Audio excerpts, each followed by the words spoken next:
রানীগঞ্জের পর এবার হাওড়ার ডোমজুর, আবারও সোনার দোকানে ডাকাতি, কর্মীদের গান পয়েন্টে রেখে অবাধে লুটপাট, পিস্তলের বার দিয়ে দোকান মালিক কর্মীকে মার। ডোমজুর থানা থেকে মাত্র 150 মিটার দূরে এই ডাকাতিতে এলাকায় আতঙ্ক ছড়ায়। ঘটনাস্থলে যায় সিআইডি তদন্তকারী দল, দোকান থেকে নমুনা সংগ্রহ করে।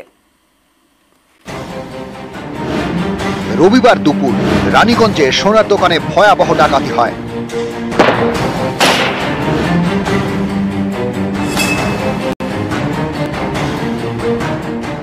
একদিন পর এবার হাওড়ার ডোমজুড়ে ডাকাতি, আবারও টার্গেট সোনার দোকান। দেখুন সেই সিসি ক্যামেরার ছবি, একের পর এক তাক খালি করে দিচ্ছে দুই ডাকাত।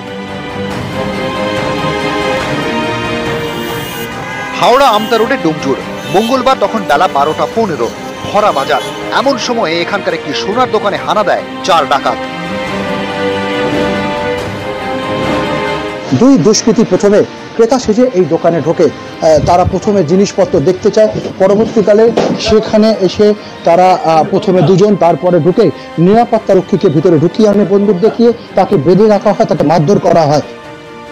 সোনার দোকানের এক কর্মীকে গান পয়েন্টে রেখে শুরু হয় লুটপাট। 15 মিনিটের অপারেশন। চম্পট দেওয়ার আগে পিস্তলের বাঁট দিয়ে দোকান মালিক এবং এক কর্মীকে মারধর করা হয়।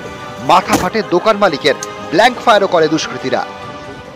কাস্টমার से যে এসে বন্দুক দেখতে তো একটু চেল্লাচিল্লি করতে, মাথায় মারলো, টেপে মুখ দিয়ে সব বেঁধে দিয়েছে। ওদের কাছে কি আগ্নি আসতেছিল?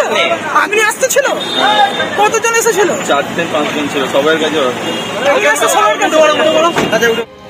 ডোমজুর থানা থেকে মাত্র 150 মিটারের মধ্যে এই সোনার দোকান। এখানে ডাকাতির ঘটনায় আতঙ্ক ছড়ায়। আমি গেটে, আমরা ছিলাম না, আমি আর এই দাদা ছিলাম না, আমরা ডোমজুরে গেছিলাম। ঠেলে বসে দিল, দিয়ে মুখে বেঁধে দিল, ব্যাস। আর পিস্তল লাগলো, আর কিছু বলার। কতজনের হাতে ছিল পিস্তল?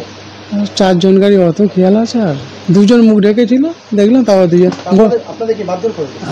ওইখান থেকে কলার ধরে ঠেলে ফেলে দিল, দিয়ে পিস্তল দেখালো, বলে বস, বলতে হাতে মুখে পায়ে সব বেঁধে দিল, তারপরেই বেরিয়ে গেল।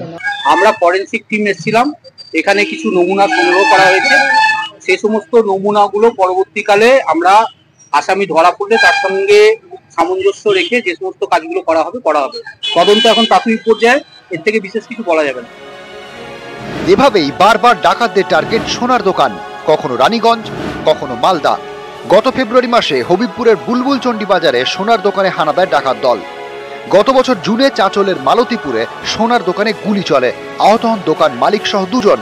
লুটপাটের পর বোমা ছুঁড়তে ছুঁড়তে চম্পট দেয় ডাকাত দল।